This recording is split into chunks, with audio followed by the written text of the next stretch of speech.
जय भीम, जय भारत, जय संविधान। और आज का जो लाइव है वो एक महत्वपूर्ण लाइव, एक महत्वपूर्ण दिन। इतिहास में दिनों की बड़ी कीमत, दिनों का बड़ा सम्मान है, उनको याद किया जाता है। जैसे हम अपने महापुरुषों की जयंतियाँ मनाते हैं, उनकी पुण्यतिथियाँ मनाते हैं, तो बहुजन समाज में जन्मे सभी संतों, गुरुओं, महापुरुषों को नमन करते हुए करुणा के सागर तथागत गौतम बुद्ध, संत श्रोमणी सतगुरु रविदास जी महाराज, भगवान वाल्मीकि महाराज, गुरु नानक देव, संत कबीर, गुरु घासीदास जी,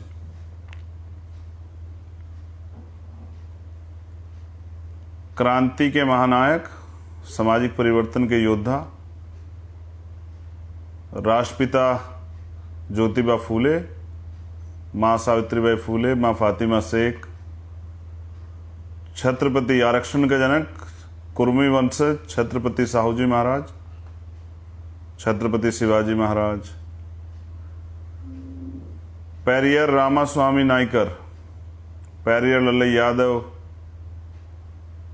बाबू जगदेव प्रसाद कुशवाहा, जननायक Kapuri Thakur,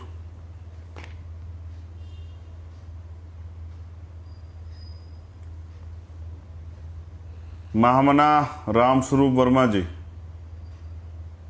RL. Chandapuri.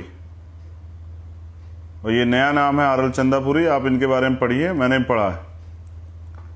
Backward class का जो नारा है, बैकवर्ड, वो बाबा साहब के साथ, बाबा साहब को जानकारी देने के लिए पहली बार इन्होंने यूज किया था।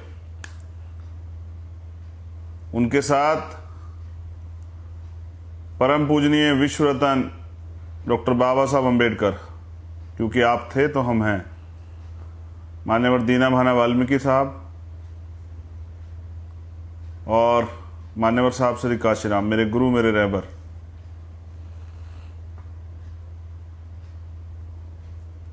आज़ादी के आंदोलन में बलिदान देने वाले शहीद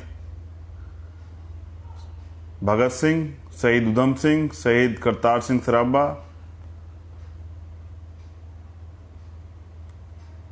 माता दिन वाल्मीकि जी, रमापति चमार जी और 1857 क्रांति के नायक धन सिंह कोतवाल गुर्जर जी, अशफाक उल्लाह खां साहब, तमाम जो आज़ादी के योद्धा हुए हैं उनको भी नमन। और आज का जो लाइव का उद्देश्य है वो यही है कि 9 मई 2017 को एक आंदोलन था और सरकार ने, प्रशासन ने उस आंदोलन में सहयोग नहीं किया। पुलिस प्रशासन ने और सरकार के लोगों ने अपराधियों को बचाने के लिए तमाम तरह के प्रयास किए और भीम आर्मी के लोगों ने आंदोलन में अग्रणी भूमिका अदा की, बहुजन समाज के लोगों ने अग्रणी भूमिका अदा की। अपराधियों को बचाने के लिए सरकार ने निर्दोषों पर मुकदमे कायम किए, जिनमें से एक मैं भी था। उसके बाद 8 जून 2017 को मेरी गिरफ्तारी हुई। 2 नवंबर 2017 को मुझे उत्तर प्रदेश के इलाहाबाद हाई कोर्ट से बेल मिल गई। मेरी जमानत याचिका स्वीकार हो गई और जमानत याचिका में लिखा गया मेरे ऑर्डर में जज साहब द्वारा कि भाई राजनीति से प्रेरित होके झूठे मुकदमे किए गए, इन मुकदमे में कोई सच्चाई नहीं।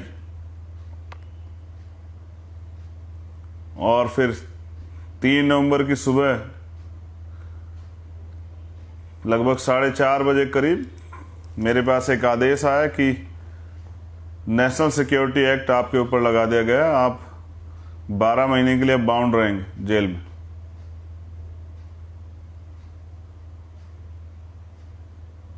तो ठीक है, सरकार की मर्जी है, सरकार लगा दे। उस दिन पहली बार राजनीतिक सत्ता, जिसके लिए बाबा साहब अम्बेडकर ने कहा पॉलिटिक्स द मास्टर की। राजनीतिक सत्ता वो चाबी है जो आपकी सारी परेशानियों के हल खोल आपकी सारी परेशानियों का हल कर सकती। फिर कभी कोर्ट, कभी तारीख, बीमार हुआ तो इलाज बंद, जज साहब से कोर्ट में कहा तो तारीखें बंद। फिर 2 अप्रैल का हादसा हुआ, मैं 8 दिन, 2 अप्रैल का आंदोलन, उसके बाद तमाम तरह से मुकदमे, गिरफ्तारी। और मुझे लगा कि इस देश में संवैधानिक दृष्टिकोण से मैं अपने आंदोलन को आगे बढ़ाता हूं, तो मैंने जेल में भूख हड़ताल कर दी 6 अप्रैल से। 14 अप्रैल तक 8 दिन लगातार भूख हड़ताल चली, सरकार को कोई फर्क नहीं पड़ा। फिर एक दिन आया जो आज है 13 सितंबर, और मुझे पता लगा कि सरकार ने मेरा एक मुकदमा जो रासुका का था, नेशनल सिक्योरिटी एक्ट का, उसको हटा दिया है। बाकी सभी मुकदमे जुगे तू हैं। तो आज इस समय लगभग वो सूचना मेरे पास आ गई। फिर उत्तर प्रदेश के इतिहास में पहली बार ऐसा हुआ कि रात को 2:30 बजे किसी व्यक्ति को छोड़ा गया। उनका इरादा सुबह छोड़ने का था, लेकिन जिस तरह के भीड़, जिस तरह के समर्थक, जिस तरह का प्यार, जिस तरह का भाईचारा बाहर बना, तो सरकार की नींद हराम होगी। सरकार ने सोचा कि रात को ही छोड़ दो। और जब मैं घर लौट रहा था कुछ साथियों को चोट भी लगी। और ये वो दिन है कि जब ये तय किया गया, लाइफ में आदमी के पास चुनने का मौका होता है, तो हमने तय किया कि अब जीवन के अंतिम क्षण तक सामाजिक परिवर्तन, आर्थिक मुक्ति के माननीय काशीराम साहब के आंदोलन और बाबा साहब के संविधान को लागू कराने के आंदोलन को चलाना। इस बीच में जब मैं जेल में रहा तो हमारे बहुत सारे साथी हमारे साथ जेल में रहे। हमारे साथ माननीय राष्ट्रीय अध्यक्ष जी, प्रमुख राष्ट्रीय महासचिव, प्रमुख राष्ट्रीय उपाध्यक्ष और सहारनपुर के लोग, मुजफ्फरनगर के लोग, हमारे नौजवान नेता, तमाम लोग वहाँ बंद थे। एक एक दिन कार्यकर्ताओं का आना, बहनें, माताएं, परिवार के लोग, और मुझे रिहा कराने के लिए कई आंदोलन भी हुए। अपनी मेहनत की कमाई से हमारे लोगों ने आंदोलन की। जब मैंने भूख हड़ताल शुरू की तो उस समर्थन में बहुत सारे गांव में भूख हड़तालें शुरू की गई। आज मैं इस अवसर पे उन सभी साथियों को, चाहे आज वो हमारे साथ हैं या नहीं है, या वो साथी जो प्रत्यक्ष या अप्रत्यक्ष रूप से जिन्होंने इस आंदोलन में मदद की, मैं उन सब साथियों का धन्यवाद करता हूं। और आज तक का जितना भी पहचान संघर्ष बन पाया, मैं इसका पूरा श्रेय उन सभी साथियों को देता हूं कि आपकी मेहनत से, आपके संघर्ष से भीम आर्मी को एक पहचान मिली। पूरी दुनिया में भीम आर्मी ने नाम कमाया।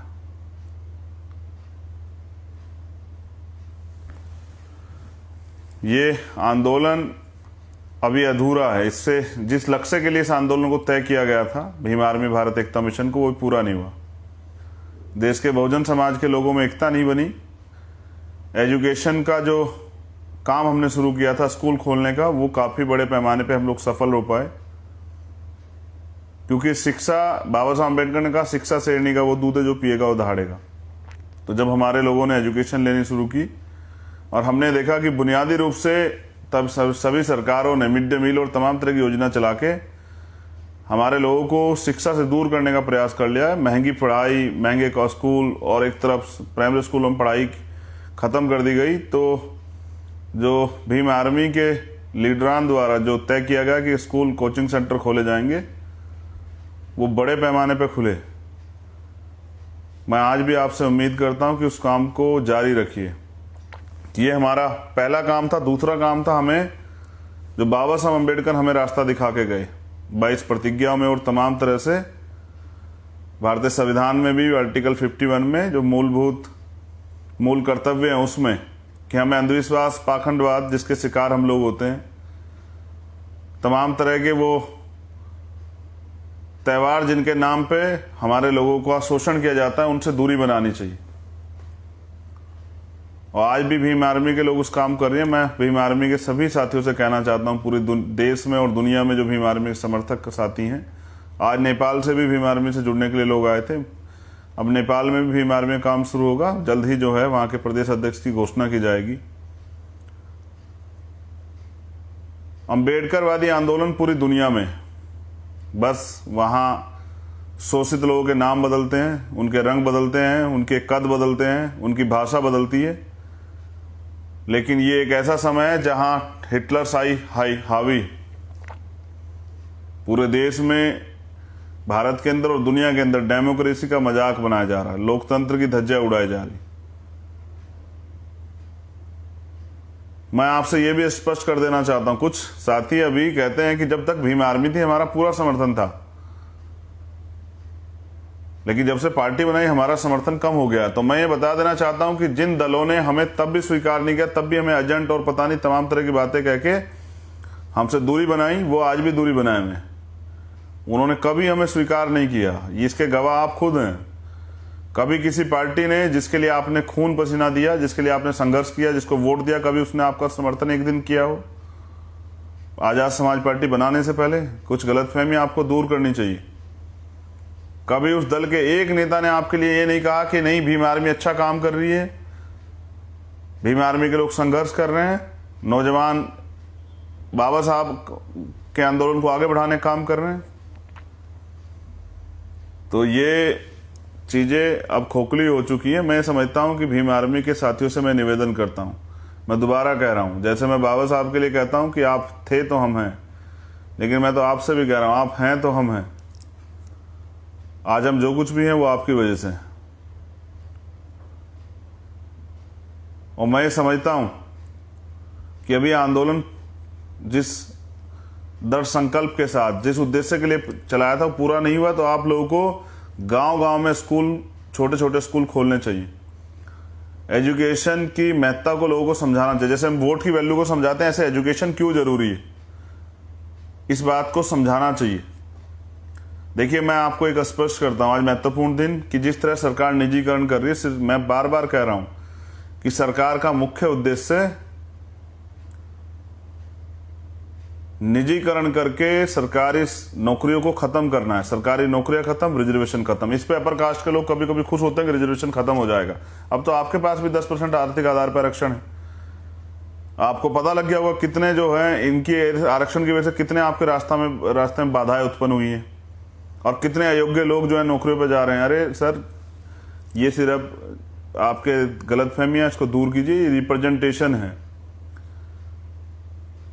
कि किस समाज की कितनी भागीदारी सिस्टम में है, क्योंकि जब एक जैसी विचारधारा के लोग कहीं बैठ जाएंगे तो उससे विपरीत विचारधारा के लोगों का शोषण ही होगा, चाहे उनको न्याय नहीं मिलेगा।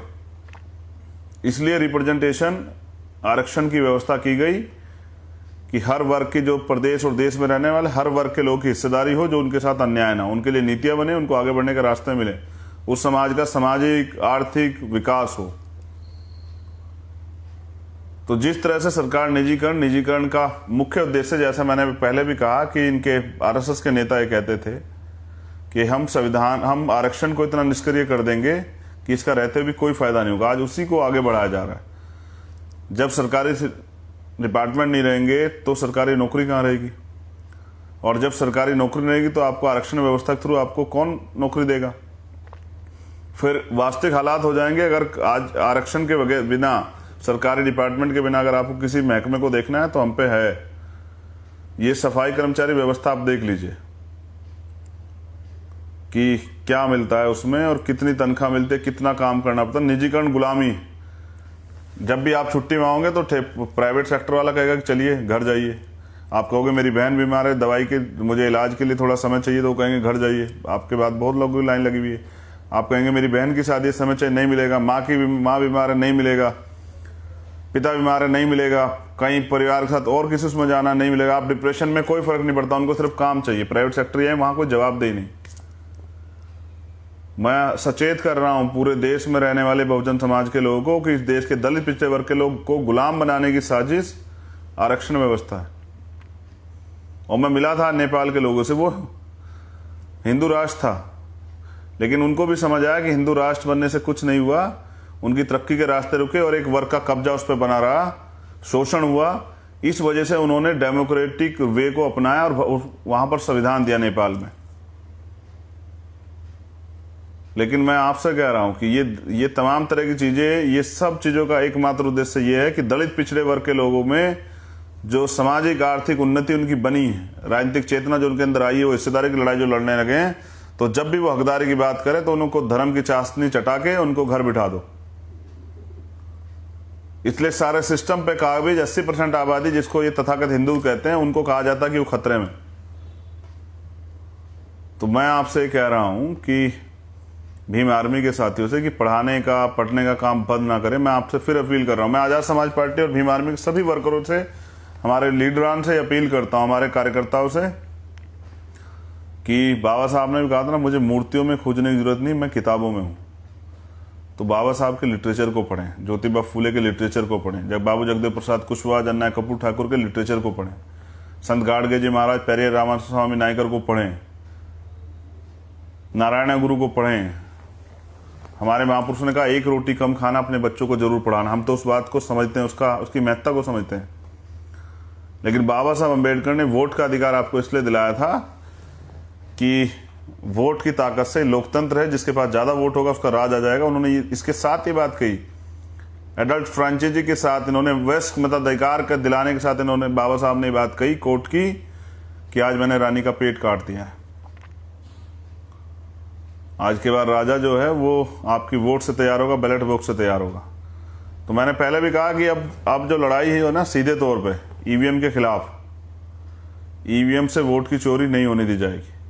क्योंकि जो ये नेता लोग हैं ना, जो आप सम्मेलन वगैरह करा रहे हैं, बाद में जब चुनाव हार जाएंगे तो ईवीएम को के पास ठीकरा फोड़ के फिर घर बैठ जाएंगे।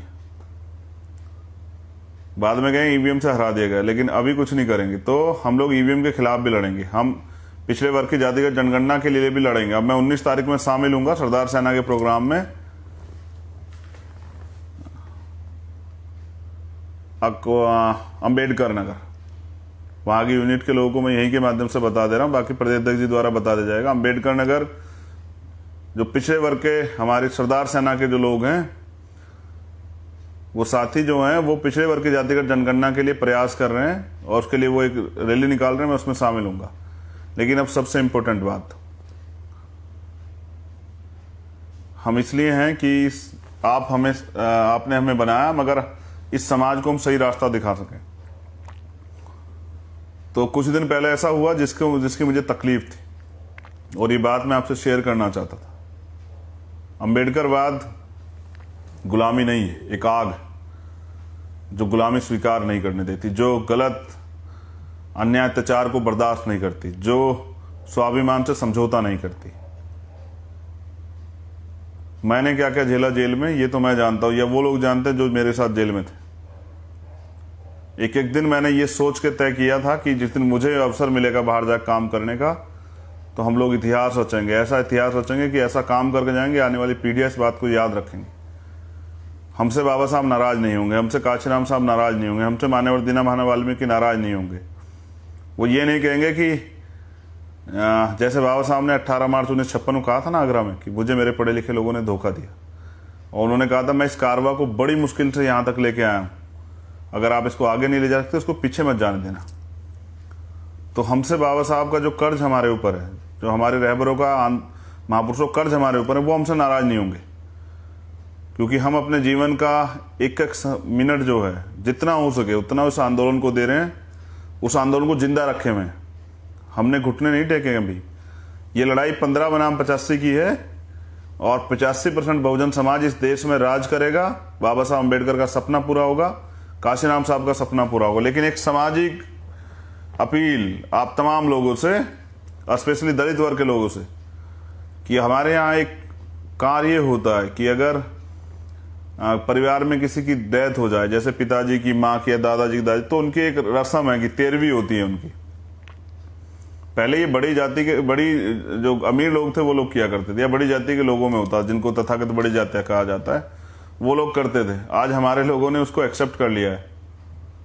और बुरा ये है कि करते क्या है, पहले जब डेथ होती है उस दिन जाते हैं, फिर 3 दिन बाद तीजा होता है तब जाते हैं, फिर 13वीं होते है तब जाते हैं। मैं आपसे अपील करता हूं कि मृत्यु भोज पे पाबंदी लगनी चाहिए। और ये आप अगर ये सोचेंगे कि चलिए कोई और बंद करेगा, तो मैं समझता हूं, आपका भाई होने के नाते मैं आपसे अपील करता हूं, और मैं कोई गलत अपील नहीं करता हूं, समाज को ये बुराइयां छोड़नी चाहिए। एक तो किसी के घर में डेथ होगी, उनका परिवार का, उनका चाहने वाला व्यक्ति चला गया, फिर समाज का ये प्रेशर कि वो लोग उसकी अंतिम संस्कार के बाद 13 दिन बाद या 3 दिन बाद खाना करें और ये सब चीज़ें करें, और एक बड़ी भीड़ जाए। तो हमारी गुलामी का एक सबसे बड़ा कारण ये भी है, तमाम तरह के जो पाखंडवाद को हमने स्वीकार किया हुआ है। जितना पैसा हम पूरे साल में बचाते हैं, वही पैसा हम तमाम तरह के झूठे और पाखंडवादी त्यौहार पे खर्च कर देते हैं। और फिर हमारी हालत वही बन रहती है। फिर बच्चे को अगर बीमार हो जाए तो उधार लो, बेटी की शादी करनी उधार लो, मकान का किराया चुकाना उधार लो, कोई और सामान लेना उधार लो, मेहमान आ जाए तो उधार लो, और अगर ऐसा भी कोई काम करना है 13वीं टाइप का, उसमें भी उधार लो, फिर वो साहूकार का उधार उतारते रहो। हमारी गरीबी का एक मुख्य कारण ये भी कि हमने अपने महापुरुषों को पढ़ा ही नहीं। हमारे सभी रहबरों ने, चाहे वो सदगुरु रविदास जी महाराज, उन सब लोगों ने कहा, आप सबकी प्रायोरिटी यही थी कि अंधविश्वास पाखंडवाद को छोड़ा जाए। सदगुरु रविदास जी महाराज के लिए मैं पहले भी कह चुका हूं कि यूएनओ के चार्टर में है, ऐसा चाहूं राज में जो बिले सब नुअन, छोट बड़े सब सम बसे, रविदास रहे प्रसन्न। ऐसा राज जिसमें कोई गम ना हो, भय ना हो, लूटपाट ना हो, कोई चोरी चकारी ना हो, किसी को कपड़े की, किसी को रोटी, किसी तरह की समस्या, सबके सर पे छत हो, प्रेम भाईचारा बने। ऐसा राज जो संविधान में लिखे गए, जो बेगमपुरा राज जो बाबा साहब ने संविधान में लिखा, सबको बराबरी के अधिकार दिए, भाईचारा बनाया। और वो ये भी कहता है, मैं पंजाब जाता हूं तो वहां ये बहुत बार कहा जाता है, सत्संगत मिल रही है माधु जैसे मधुमक्खीरा, कि ऐसे मिलकर रहना जैसे मधुमक्खी रहती हैं, कि अगर एक पे कोई हमला कर दे तो पूरा झुंड उनकी तरफ चल पड़ता है ताकत बने में, लेकिन एकजुट तो नहीं होते। मेरा तो प्रयास रहता है सभी संगठनों से बात करके उनको एकजुट करने का, कि वो लोग एकजुट हो जाएं। तो मेरी ये रिक्वेस्ट है, मैं वास्तविक मुद्दे पर दोबारा आता हूं, भीम आर्मी के लोगों से, आजाद समाज पार्टी के लोगों से, देखो तमाम लोग बंद कर रहे हैं। जाट समाज ने बंद कर दिया, गुर्जर समाज ने बंद कर दिया, सैनी समाज ने बंद कर दिया, पटेल कुशवाहा समाज ने, मौर्य समाज ने, प्रजापति पाल समाज ने, ये जो बहुजन समाज है इन लोगों ने कर दिया। अब तो उच्च जाति के लोग जो तथाकथित हैं वो भी बंद कर रहे हैं, वो भी इसको गलत मान रहे हैं। मैं आपसे रिक्वेस्ट करता हूं, नौजवान साथियों से मेरी अपील है कि ये मृत्यु भोज को आप अस्वीकार करें, इसको त्यागें। मेरी तो बहुत सारी अपील है आपसे, दहेज और तमाम तरह की चीज़ें, इनको बंद करें। समाज में अव्यवस्था फैल रही है। हम लोग वो सीख रहे हैं जो दूसरे लोगों का काम था, जिसके परिणाम अंत बुरे होते हैं, जबकि हमें वो सीखना है जो हमारे रहबर लिख कर गए हैं, बता कर गए।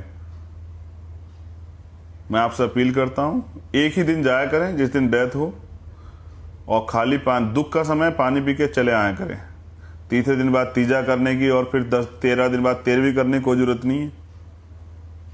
और अगर कुछ ऐसा आपको इस तरह का आपने कुछ किया भी है तो उसमें विचार गोष्ठी किया कीजिए। समाज की तरक्की के रास्ते कैसे खुलें, एक दूसरे के दुख सुख को जानने का मौका मिले, जो परेशानियां, जो बुनियादी रूप से परेशानी हमारे सामने, उन पर चर्चा हो, समाज में सामाजिक चेतना बढ़े, राजनीतिक चेतना, आर्थिक चेतना बढ़े, हम लोग तरक्की के रास्ते पे कैसे आए, परिवर्तन कैसे हो, इस पर हम लोगों को चर्चा करनी चाहिए। और फिर हमारे लोग वहां खूब शराब पीते हैं, तो एक तो व्यक्ति चला गया, ये नुकसान, फिर आर्थिक नुकसान, फिर जो लोग आ रहे हैं वो 10-10, हमारे यहाँ तो बड़ा वो है देहात क्षेत्र में कि 10-10 महिलाएं आती है गांव से। मैं अपनी बहनों से भी कहना चाहता हूं, तो आप क्या उसको जिंदा कर देंगे जो चला गया है जाके? तो फिर ये क्यों? इसको रोकिए, एक आदमी जाए कीजिए, दूसरे, और अगर कोई जाता भी है तो वो जो, और एक इम्पोर्टेंट, ये बहुत जरूरी है, जैसे किसी की डेथ होती तो हम लोग लेके जाते हैं एक कपड़ा जिसको कफन कहा जाता है, और वो उनके ऊपर हो गया, बाद में क्या होता है उस कपड़े का एक बड़ा ढेर लग जाता है, देखिए मेरा काम जो है ना, राजनीति से ज़्यादा मेरी राजनीति यही है कि मैं समाज को सही दिशा दिखाऊं। तो वो कपड़ा मैंने और अध्यक्ष जी हमने एक दिन साथ थे और हमने इस पर चर्चा की अपने सभी साथियों से कि वो कपड़ा क्या होता है, बाद में वो कपड़ा जला दे जाता है। तो जब पत्थर की मूर्ति कुछ नहीं दे सकती तो मैं वास्तविक उस पर ले जा रहा हूं कि वो कपड़ा क्यों ले जाते हैं आप लोग। अगर आपको कुछ करना ही है तो जो 100-200 रुपये कपड़ा आप लेके जाते हैं, जो फिर जलता ही खराब होता है, उसको उस परिवार को, जो पीड़ित परिवार है, उनको दे दें आप। उनकी तरक्की, उनके लिए कुछ आर्थिक मदद हो जाएगी। लेकिन वो इतना कपड़ा ले जाना, 100-200 कपड़े और ले जाके और फिर बाद में वो उनके ऊपर रख देना और बाद में वो उसको सिर्फ जला देना, इससे आपका क्या फ़ायदा हो रहा। जो जिनकी दुकान है उनका तो बिक रहा है कपड़ा, लेकिन आपका क्या फ़ायदा हो रहा है। और वो क्या अपने साथ ले जा रहे हैं। यहाँ तो जैसे आदमी आता है वैसे चला जाता है। तो मेरी आपसे 2 अपील इम्पोर्टेंट हैं। पहली, जब आप किसी के यहाँ जाएं तो जो आपसे बन पड़े उस परिवार की मदद कर दें। इससे आर्थिक संसाधन, आर्थिक उनको सहायता होगी। किसी को कोई कपड़ा ना ले जाएं, बिल्कुल ना ले जाएं। सेकंड, ये मृत्यु भोज को त्यागें। इस पर चर्चाएं करें, गांव-गांव मीटिंग करें, उनसे बताएं सब चीज़ें। ये आर्थिक नुकसान अपने लोगों का ना करें। वैसे ही सरकार ने रोजगार नहीं दिया है, आर्थिक स्थिति कमज़ोर हो रही है, तमाम तरह की परेशानियां। तो मेरी आपसे ये निवेदन है कि दूसरे लोगों से सीख लें, कम खर्चे पे सब चीज़ें करें, शादी ब्याह भी और इस तरह की चीज़ें भी। ये तमाम तरह का गलत जो है दबाव ना बनाया जाए समाज की, और ये नाक का सवाल बना के किसी को किस कर्जे में ना डुबाया जाए। ऐसी सलाह किसी को ना दें आप कि नहीं इज्जत का मामला और ये और वो। मैं आपसे हाथ जोड़ के कहता हूँ प्रिय साथियों, हमारा काम समाज को नई राह दिखाने का है, समाज को आगे बढ़ाने का है, तरक्की के रास्ते पे ले जाने का है, पीछे अंधविश्वास गुलामी में ले जाने का नहीं है। और एक और कड़वी बात, अगर आप मैं कहना नहीं चाह रहा था लेकिन मैं आज कह रहा हूँ कि उसके बाद एक और प्रथा है कि जिनकी डेथ हो जाती है उस महिला को ले जाया जाता है जंगल में, और उसके वहाँ जो है ना वो उनको बाहर निला विला के लाया जाता। मैं आपसे अपील करता हूँ प्रिय, मेरी बहुत विनम्र निवेदन है, हमारे महापुरुषों ने हमें महिलाओं का सम्मान करना सिखाया है। इन सब कुरीतियों को त्यागिए, जो कुछ करना है अपने घर में कीजिए। ये अपमान है, माँ बहनों के सम्मान की लड़ाई लड़ते हैं। और ये क्या है, अगर आप अम्बेडकरवादी हैं, आप रैदासवादी हैं, आप कबीरवादी हैं, नानकवादी हैं, तो आप क्या कर रहे हैं। ये अंधविश्वास ही तो है कि आप जंगल ले जा रहे हैं। ये क्या है। भीम आर्मी इसीलिए तैयार की गई थी कि वो गांव-गांव जाके अपने बहुजन समाज के लोगों से कुरीतिया पाखंडवाद को खत्म कराएं, लोगों को समझाएं। इसलिए नहीं की गई थी। लेकिन ये तो उस दिन की एक घटना ने मेरा पूरा दिमाग हिला दिया कि भाई पहले इतना आर्थिक नुकसान कि जा रहे हैं कपड़ा वपड़ा लेके और फिर वो कपड़ा ख़राब हो जा रहा है, फिर उसके बाद दूसरा उनसे तीजे तेरहवीं और ये सब चीज़ें, और फिर वो महिला जो हमारे परिवार की, जिसको हम सम्मान से देखते हैं, जिसके लिए हम तमाम तरह से सम्मान की लड़ाई लड़ते हैं, उसको जंगल भेजेंगे कि जय वहाँ कपड़े वपड़े नहा के आइए चेंज करके। मेरी आपसे विनम्र निवेदन है कि अगर आप मुझ में विश्वास रखते हैं और ये मानते हैं कि हम सब लोग बाबा साहब अम्बेडकर और मान्यवर काशीराम साहब और अपने महापुरुषों के अंदर को आगे बढ़ा रहे हैं, तो ये तमाम तरह कुरीतियों को त्यागे। रेप में जब रेप होता है ना तो बच्चों की गलतियां नहीं होती है। जो लोग ये तर्क देते हैं कि महिलाओं ने छोटे कपड़े पहने इसलिए रेप हुआ, रेप इसलिए होता है कि आपके यहाँ गंदगी भरी हुई है, आप मानसिक रूप से अस्वस्थ हैं, गुलाम। महिलाओं की गलती से रेप नहीं होते हैं। 6 साल की बच्ची के कपड़ों से रेप नहीं होते हैं। ये दरिंदगी ये यहाँ घुसी होती है, इससे रेप होते हैं। ये जो महिलाओं को 2म दर्जे का नागरिक और सिर्फ जो है ना अपनी स्वार्थ की पूरा करने की सामान जो आप लोगों ने समझा, इसकी वजह से होता है। हम सबके घर में बहन बेटियां हैं। मैं अभी बात कर रहा था, एक मामला हुआ है बिजनौर में, मैं उनके परिवार से बात कर रहा था कल। एक मामला हुआ है महाराष्ट्र में, उसमें साकानाकी में। मैंने आज उनसे भी, आई से भी बात की। ये जो रेप हत्या पूरे देश में होती हैं, तो ये करने वाले लोगों की गलती है, वो अपराधी हैं। और सहना उस बच्ची को पड़ता है जिसके साथ होता है। उसको लोग गलत निगाह से देखते हैं, वो उसको समाज में आंख झुका के चलना चाहिए। जलना उसे चाहिए जिसने ये दरिंदगी की है, क्योंकि सबके घर में बहन बेटियां। मैं तो आपसे ये निवेदन करूंगा कि एक नई सोच के साथ और बहन बेटियों माताओं के सम्मान के साथ देश में रहने वाली प्रत्येक महिला, किसी जाति धर्म की, उसके सम्मान की रक्षा करना ही एक पुरुष का दायित्व है, कर्तव्य है। लेकिन ये भेड़िए कौन है जो ये सब चीज़ें कर रहे हैं? तो ये भी ऐसे ही मानसिक बीमारी से ग्रसित लोग हैं। मेरा आपसे निवेदन है, कुरीतियों को त्यागें। आज मैं लगभग 16 महीने बाद अपने परिवार के बीच पहुंचा था, अपने समाज के बीच पहुंचा था। मैंने भी खुली हवा में सांस ली थी। 16 महीने तन्हाई में बंद रहा, तमाम तरह की मानसिक और परेशानियां झेली। जब जेल गया था उससे पहले कोई बीमारी नहीं थी। जेल में रहते तमाम तरह की बीमारियों से ग्रसित हुआ, लेकिन संघर्ष आज भी जारी है। विश्वास कीजिए, जेलों तो उसके बाद मैंने तिहाड़ भी काटी है 2-2 बार। जब दिल्ली में सतगुरु रविदास जी महाराज का गुरु घर तोड़ दिया गया तो हम 66 दिन जेल में रहे थे। नहीं झुके हम लोग, हमने जीती वो लड़ाई। और जब CNPR NRC में देश में मुसलमान भाइयों के खिलाफ एक माहौल बना जा रहा था, कोई साथ नहीं खोड़ा, तब हम जमा मस्जिद से हमें अरेस्ट किया गया और तब लगभग 27 दिन में जेल में रहा। इनसे फर्क नहीं पड़ता ये आंदोलन।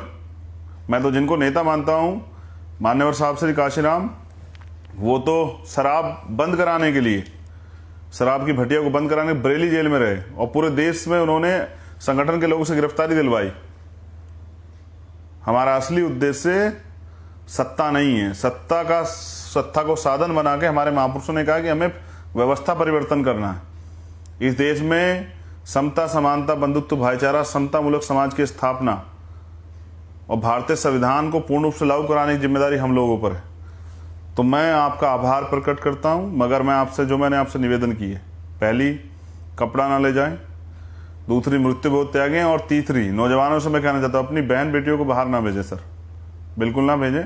उनके सम्मान की सुरक्षा करें। ये अंधविश्वास, पाखंडवाद नहीं होता। मैं तभी तो कहता हूं, मैं नकार देता हूं उनको जिनसे आप रोज जो हैं दोनों हाथ फैला के जो है मांगते हैं कि ये दे दीजिए, वो दे दीजिए, कि जो अपने द्वारा निर्मित बच्चियों की रक्षा नहीं कर पाते, जो उनके चिल्लाने पे, जब उनके साथ अन्याय अत्याचार होता है, दुर्भावना होती है, उनके साथ वो पीड़ित होते हैं, उनका अपमान किया, जो उनकी मदद नहीं कर सकते, वो मुझे नहीं लगता किसी की मदद कर पाएंगे। तो मैं किसी धर्म की आलोचना नहीं करता, क्योंकि भारतीय संविधान का आर्टिकल 25-26 की इजाज़त नहीं देता, वो सभी को धार्मिक स्वतंत्रता देता है, लेकिन हमारा एक ही धर्म है, वो है इंसानियत। और अगर आपको किसी इंसान के दुख तकलीफ पे, उसको दुख में देख के तकलीफ नहीं हो रही, तो आप भी जानवर से कम नहीं।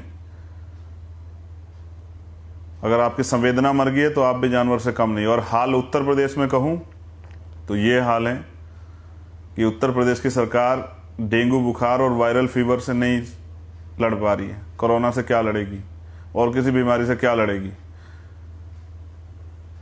अभी रिपोर्ट पढ़ रहा था फिरोजाबाद महाराजगंज साइड की कि 3-3 बच्चे के बेड पे पड़े हुए हैं। हम पहले जूझे हैं बीमारियों के समय में, पिछले कोरोना काल में, लॉकडाउन में, अब भी सरकार को शर्म नहीं आ रही। बस झूठे विज्ञापन के जरिए जो है बोर्ड लगा लगा के जितना पैसा गरीबों के स्थिति में सुधार के लिए, नौजवानों को रोजगार देने के लिए खर्च करना चाहिए था, वो पैसा विज्ञापन में बहा रहे हैं। ये पैसा हम लोग की मेहनत की कमाई का पैसा है। बहुत बहुत धन्यवाद। मैं आप तमाम देश के कार्यकर्ताओं को, नेताओं को, पदाधिकारियों को, एक कार्यकर्ता भीम आर्मी का होने के नाते इस आंदोलन को, मेरी रिहाई के आंदोलन को आगे बढ़ाने के लिए बहुत बहुत आभार प्रकट करता हूं अपनी बहनों माताओं का, जिन्होंने संघर्ष किया, उन साथियों का जिन्होंने प्रत्यक्ष या अप्रत्यक्ष रूप से मदद की, और उन साथियों का भी जो आज हमारे साथ नहीं है किन्हीं कारणों से। लेकिन विश्वास कीजिए, ये संकल्प लेके हम लोग निकले, और जब तक अपने गुरुओं, महापुरुषों, रहबरों का सपना, बाबा साहब अम्बेडकर और मान्यवर काशीराम साहब का कर्ज जो है हम लोग नहीं चुकाएंगे, तब तक चैन से नहीं बैठेंगे। अपने जीवन का एक ही लक्ष्य है कि किसी भी कीमत पे अपने महापुरुषों का सपना पूरा करके अपने देश को गौरवान्वित करना है, दुनिया में अपने देश का मान बढ़ाना है, अपने प्रदेश का मान बढ़ाना है। अपने प्रदेश में रहने वाले नौजवान भाइयों के लिए, बहनों के लिए रोजगार की व्यवस्था करनी है, उनके लिए अच्छे इलाज के लिए अस्पतालों की व्यवस्था करनी है, उनके लिए पढ़ाई के लिए स्कूलों की व्यवस्था करनी है, उनके लिए रोटी कपड़ा मकान की व्यवस्था करनी है, उनको आगे बढ़ने के लिए, तरक्की के रास्ते के लिए तमाम तरह से, चाहे बिजनेस या व्यापार या कुछ भी, लोन, तमाम तरह की चीज़ों के अवसर प्रदान करके अब इस देश के, इस प्रदेश के पहले उत्तर प्रदेश में बहुजन समाज के लोगों के जीवन में और फिर देश के अंदर ये आरएसएस भाजपा के लोगों को सत्ता से बेदखल करके यहाँ बहुजनों का राज स्थापित करना है। तो काशीराम साहब कहते थे कि नोटों वाला हारेगा, वोटों वाला जीतेगा। तो अब ईवीएम और तमाम तरह की जो चोरियां वोटों की जा रही है, उनके खिलाफ भी आंदोलन अब स्टार्ट होगा। आप लोग तैयार हो जाइए। जय भीम, जय भारत, जय संविधान और भीम आर्मी जिंदाबाद, आज़ाद समाज पार्टी जिंदाबाद। भीम आर्मी के कार्यकर्ता साथियों को धन्यवाद। आज़ाद समाज पार्टी के लोग मेहनत कर रहे हैं, संघर्ष कर रहे हैं, उनको भी धन्यवाद। लेकिन इस आखिरी मौका है अपने प्रदेश को बचाने का। कोई नहीं लड़ सकता है, ना कोई लड़ पा रहा है। अगर कोई लड़ रहा है तो वो आप है। अपने संगठन को मजबूत कीजिए। अगले इस महीने में सितंबर के बूथ कमेटी को कंप्लीट कीजिए। मजबूत साथियों को, मेहनती साथियों को, ईमानदार साथियों को चुनाव में लड़ने का मौका दीजिए। उनको जिताइए और उनको आगे बढ़ाइए। और उत्तर प्रदेश में ये अन्याय अत्याचार पर आधारित झूठी जो है सरकार को, निकम्मी भ्रष्टाचारी सरकार को, जिन्होंने अत्याचार शिक्षक भर्ती में हमारे 20,000 पद छीन लिए, दलित पिछड़े वर्ग के हक अधिकारों छीनने वाली, और तमाम तरह से व्यापारियों को, अगड़ों को, पिछड़ों को, सब लोगों को पीड़ित करने वाली, महिलाओं के जिस सरकार में सुरक्षा ना हो पा रही, बच्चों की सुरक्षा ना हो पा रही, सरकार को बेदखल, सत्ता से बेदखल करने का काम कीजिए। जय भीम, जय भारत। धन्यवाद।